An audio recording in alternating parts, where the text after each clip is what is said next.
बिस्मिल्लाहिर्रहमानिर्रहीम। अस्सलाम वालेकुम नाज़रीन कराम, मैं हूं मखदूम शहाबुद्दीन और आप देख रहे हैं मेरा फेसबुक और यूट्यूब चैनल।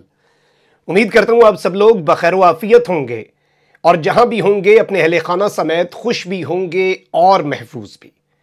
नाज़रीन कराम, इस वक्त सबकी नज़रें अगर पाकिस्तान के सियासी अदम इस्तेहकाम के अंदर किसी एक इवेंट पर मरकूज हैं तो वो नवंबर में होने वाली अहम तरीन तकर्री है।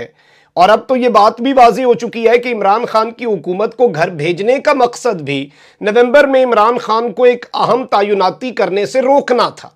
लेकिन अब इस सारे मामले के अंदर एक बहुत बड़ा इंकशाफ और एक बहुत बड़ा दावा सामने आया है। लंदन में कुछ खुफिया मुलाकातें और इसके साथ ही साथ लाहौर में भी इसी तर्ज की कुछ मुलाकातों के हवाले से कुछ इनसाइड डिटेल्स हैं, कुछ क्लेम्स आए हैं। इन क्लेम्स की हकीकत क्या है और क्या जनरल कमर जावेद बाजवा को एक्सटेंशन मिलने वाली है या फिर एक नया ओहदा तख्लीक किया जाने वाला है या फिर अगला आर्मी चीफ कौन होगा, ये बहुत से सवालात हैं, बहुत सी चहमगोइयां हैं, जितने मुंह उतनी बातें हो रही हैं। लेकिन अब इस मामले के अंदर कुछ इस तरह के क्लेम सामने आए हैं जिन्हें इस वक्त समझना और उनका जवाब आना बहुत ज्यादा जरूरी हो चुके हैं। मैं सारी डिटेल्स रखूंगा। जबकि दूसरी जानिब जो बड़ी अहम खबर है वो यह है कि हमजा शहबाज ने सुप्रीम कोर्ट में अपने हाथ खुद काट डाले हैं और एक बहुत बड़ा ब्लंडर कर दिया है। और अब नंबर गेम भी मैं आपको समझा देता हूं। सुप्रीम कोर्ट का हतमी फैसला, कंफ्यूजन, जो कुछ भी चल रहा था उसे भी हम तसल्ली से एनालाइज कर लेते हैं। इस वक्त सुप्रीम कोर्ट ऑफ पाकिस्तान ने कहा है कि वजीर आला पंजाब का इंतखाब जिमनी इलेक्शन के बाद होगा, यानी कि 17 जुलाई को जो 20 MPAs जो कि लोटे हो गए थे, मुनारिफ हो गए थे, अपनी सीटों से फारिग हो गए थे, अब उनके बाद यानी कि 17 के बाद कुछ दिन चाहिए होते हैं बेसिकली हतमी नताइज जाने में। उस दिन पता तो चल जाता है कौन जीता कौन हारा। उसके बाद वजीर आला पंजाब का इंतखाब होगा, जब तक हमजा शहबाज ही वजीर आला रहेंगे। अब इस सब में पीटीआई के रहनुमा बाबर अवान ने बताया कि चेयरमैन पीटीआई इमरान खान ने हमजा शहबाज को दोबारा इंतखाब तक वजीर आला पंजाब तस्लीम कर लिया है। जिमनी इलेक्शन मखसूस नशिस्तों के नोटिफिकेशन तक हमजा बतौर वजीर आला कबूल हैं। आईजी, चीफ सेक्रेटरी और इलेक्शन कमीशन को कानून के मुताबिक काम का हुक्म दिया जाए, यानी कि वो इस पूरे मामले में हमजा शहबाज असरअंदाज ना हो सके। इस पर 3 रुकनी बेंच में शामिल जस्टिस एजाजुल एहसन ने रिमार्क्स दिए कि इलेक्शन कमीशन का ज़ाब्ता इखलाक मौजूद है। इलेक्शन कमीशन ज़ाब्ता इखलाक पर अमल दरामद यकीनी बनाने का हुक्म देंगे इलेक्शन कमीशन को। बाबर अवान ने अदालत को बताया कि हमें इलेक्शन कमीशन के हवाले से कुछ तहफ्फुज़ात हैं। इस पर जस्टिस एजाजुल एहसन ने कहा कि अदालत मजमूई हुक्म देगी, छोटी मोटी बातों में नहीं पड़ेगी। और इस सब में उन्होंने कहा कि इसे खानदानी तनाज़ा ना बनाएं और छोटी छोटी बातें, फैमिली इशूज होती हैं, हम बड़े लेवल पर बात करना चाहते हैं। और वजीर आला साहब से पूछा हमजा से कि क्या धांधली करने का इरादा है। इस पर वजीर आला पंजाब साहब जो है हमजा शहबाज, उन्होंने जवाब दिया कि सियासी वर्कर हूं, मैंने जेलें काटी हैं। वही जो शरीफ खानदान की बात होती है, दिले की करप्शन, सियासी वर्कर, जेलें काटी, वही उनकी फिर वो जज्बाती तकरीर शुरू हो गई। और इस सब में उन्होंने कहा कि दोनों साइड्स जो हैं, सुप्रीम कोर्ट ने यह कहा कि ग्रेस का मुजाहरा करें और फैसला ऐवान में होने दें। और हमजा से पूछा क्या आप अरकान को हिरासा करने का कोई इरादा है, और इस तरह के सवालात भी हुए। और ऑब्वियसली उन्होंने कहा कि पीठ पीछे तनकीद का कल्चर नहीं होना चाहिए, तमाम तर चीजें। और हमजा शहबाज के लिए कायम मकाम का लफ्ज इस्तेमाल नहीं करेंगे, इलेक्शन कमीशन को ज़ाब्ता इखलाक पर अमल दरामद यकीनी बनाने का हुक्म देंगे। और इलेक्शन कमीशन के हवाले से तहफ्फुज़ात की बात भी हुई। अब इस सारे के सारे मामले में नाज़रीन कराम जो पूरा इशू है, इसमें कुछ चीजें भी आई।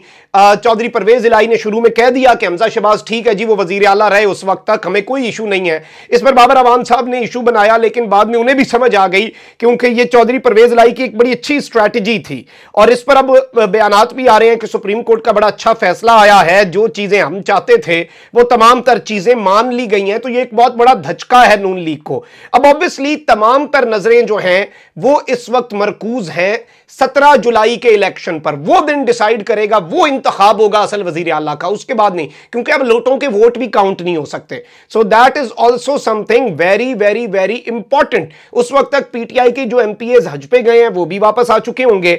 अब यहां पर मैं आपको बता देता हूं कि इस वक्त नंबर गेम क्या रहेगी। इलेक्शन कमीशन पंजाब असेंबली में 5 नशिस्तों का नोटिफिकेशन, कुछ इत्तलात आ रही हैं कि जारी हो चुका है, कुछ आ रही हैं कि हो जाएगा। उसके बाद पीटीआई को अगर 5 ये मखसूस नशिस्तें मिल जाती हैं तो फिर 17 जुलाई से पहले की पार्टी पोजीशन क्या होगी, मैं ये आपको बता देता हूं। पंजाब असेंबली में बेसिकली 346 तादाद है इस वक्त अरकान की।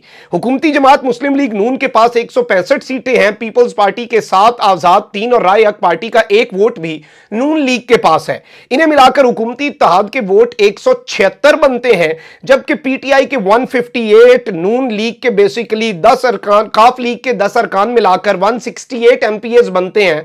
और अगर 5 नशिस्तें मिल जाती हैं तो फिर पीटीआई का जो इत्तेहाद है उसके पास 173 और हमजा शहबाज जो हैं उनके पास 176 होंगे। 3 की बर्तरी हासिल है इस वक्त भी। लेकिन इसमें नून लीग के कुछ मुनहरिफ हैं जो कि वोट नहीं देंगे, वो इधर उधर वोट नहीं करेंगे, वो वोट से रिफ्रेन करेंगे, अपने से वो वोट देना ही नहीं चाह रहे। और ये तो एक चीज है जो कि वो कर सकते हैं, जो कि हमजा का 1 वोट कम हो जाएगा, 2-3 वोट कम हो सकते हैं। राय हक पार्टी का वोट भी अपनी तरफ लाना ये चौधरी परवेज इलाही के लिए बड़ा टास्क है, लेकिन असल फैसला होना है जिमनी इंतखाबात में। अब उन्हें अगर मैनेज नहीं किया जाता, उनमें धांधली नहीं की जाती, फिर मामलात बहुत अच्छे तरीके से हल हो जाएंगे। अब एक जानिब ये सब कुछ हुआ, वहीं दूसरी जानिब दूसरी मुलाकात हुई है ऑफिशियली, जिसका प्रेस रिलीज जारी किया गया है, फुटेज जारी की गई है। Army chief general Qamar Javed Bajwa की 1-on-1 मुलाकात हुई है प्राइम मिनिस्टर्स ऑफिस में शहबाज शरीफ साहब से। ये बड़ी अहम मुलाकात है, बड़े अहम टाइम पर है। और ऑब्वियसली ऐसी मुलाकातों के अंदर जब भी मुलाकात होती है आप पहले बता सकते हैं प्रेस रिलीज क्या होगा। हमेशा से यही रहा है खान साहब के दौर में भी कि सिक्योरिटी के मामलात, मुल्क की दिफाई और तमाम तरह एस्पेक्ट्स डिस्कस हुए, और पाकिस्तान की अफवाज की जो पेशा वराना सलाहियत है उसके हवाले से डिस्कशन हुई। लेकिन ऑब्वियसली और बहुत सी चीज़ें भी डिस्कस होती हैं और बहुत से मामलात जो हैं वो ज़ेर बहस आते हैं। अब इस सारे मामले के अंदर एक जानिब तो पाकिस्तानी अफवाज के जो तर्जुमान हैं मेजर जनरल बाबर इफ्तिखार साहब, वो बड़ा क्लियरली कह चुके हैं कि आर्मी चीफ एक्सटेंशन नहीं लेंगे। कानून के मुताबिक एक मजीद साल, 64 साल के होने तक आर्मी चीफ साहब जो हैं वो एक्सटेंशन ले सकते हैं, तो 1 साल की मजीद एक्सटेंशन भी मिल सकती है। दूसरा ऑप्शन ये भी हो सकता है, ये चमगोइयां ऑलरेडी चल रही हैं, ये सोशल मीडिया पर गर्दिश कर रही हैं कि सीडीएस या चीफ ऑफ डिफेंस स्टाफ या कोई और बहुत नया और बड़ा ओहदा तैयार कर लिया जाए। इस सारे मामले में अरशद शरीफ साहब जो हैं उन्होंने कुछ 2 बहुत बड़े क्लेम्स किए हैं, और ये वो क्लेम्स हैं मैं समझता हूं कि इन पर पाकिस्तान की मिलिट्री जो है उसकी तरफ से रिस्पॉन्स भी आना बहुत ज्यादा जरूरी है, क्योंकि चीजें क्लियर हो जाएं तो बेहतर है। और ये रविश होनी भी नहीं चाहिए जो कि इस वक्त बताई गई है। और ऑब्वियसली उन्होंने एनक्रिप्टेड बात की है, मैं जरा आपके सामने रख देता हूं कहा क्या, फिर एनालाइज भी कर लेते हैं। एक उन्होंने ऑब्वियसली जो एक्सटेंशन होती है, तारें होती हैं, उनकी तस्वीर लगाई, साथ लिखते हैं कि मुझे लंबी एक्सटेंशन तार चाहिए, लंबी एक्सटेंशन। एक सिंधी दोस्त ने देने का वादा किया है। सिंध में कौन होता है? जरदारी साहब होते हैं। लंदन वाले दोस्त ने पैगाम भेजा है कि कुछ बंदोबस्त करते हैं। लंदन में कौन होता है? मियां मोहम्मद नवाज शरीफ साहब होते हैं। क्या मैं उन पर एतबार करूं कि ये मुझे लंबी एक्सटेंशन तार देंगे? घर वाले कहते हैं क्यों मांगते हो, हम कुछ नया बंदोबस्त कर देते हैं, आप बताएं क्या करूं। यानी कि घर से ये आवाजें आ रही हैं, क्या क्यों मांग रहे हैं, कुछ नया कर देते हैं, जो कि आप समझ रहे होंगे कि ये उन्होंने कोड वर्ड्स में बात करने की और पहुंचाने की कोशिश की है, और ये बड़ा क्लेम है। इसके साथ ही साथ अब कुछ और चीजें भी सामने आ रही हैं कि घर से कौन कह रहा है, ऑब्वियसली जो अहम तरीन लोग हैं यही दावा है। अब कहा जा रहा है कि अपनी तकर्री के लिए आशीर्वाद लेने का सिलसिला शुरू हो गया है।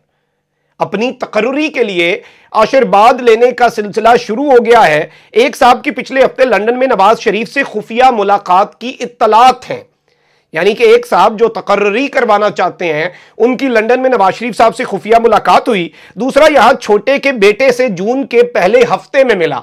छोटे का बेटा हमजा शहबाज, उससे जून के पहले हफ्ते, यानी इतनी एग्जैक्ट डिटेल्स दी गई हैं। ऑब्वियसली अब इस खबर ये फैल भी रही है, इस पर बात भी हो रही है, सवाल भी हो रहा है, सोशल मीडिया का दौर है, डिजिटल मीडिया का दौर है, ये खबर अभी और फैलेगी। अब इस पर रिस्पॉन्स आगे लिखा हुआ है कि एवज तकर्री के लिए आशीर्वाद के एवज बाप बेटे की हुकूमत कायम रखने के लिए मुकम्मल हिमायत का वादा, शरीफ डॉक्ट्राइन, कि ये है असल में शरीफ डॉक्ट्राइन, कि बाप बेटे की हुकूमत को कायम रखने का वादा जो है वो किया जा रहा है, जो कि बहुत अलार्मिंग बात है। यानी कि फिर तकरीरियां इस तरह से होती हैं और इन डील्स के ऊपर होती हैं कि पॉलिटिकली कौन रहेगा कौन नहीं रहेगा, who will stay who will go, what will happen politically. ये नहीं होना चाहिए, ना ही होगा और ना ही ऐसा होने देना चाहिए। अब इस सारे मामले में ऑब्वियसली अगर चीजों को रोका नहीं जाता और उनके ऊपर फिर एक्शन नहीं लिया जाता तो फिर भी चीजें खराब होती हैं। और ये अलार्मिंग डिटेल्स हैं, बहुत अलार्मिंग डिटेल्स हैं।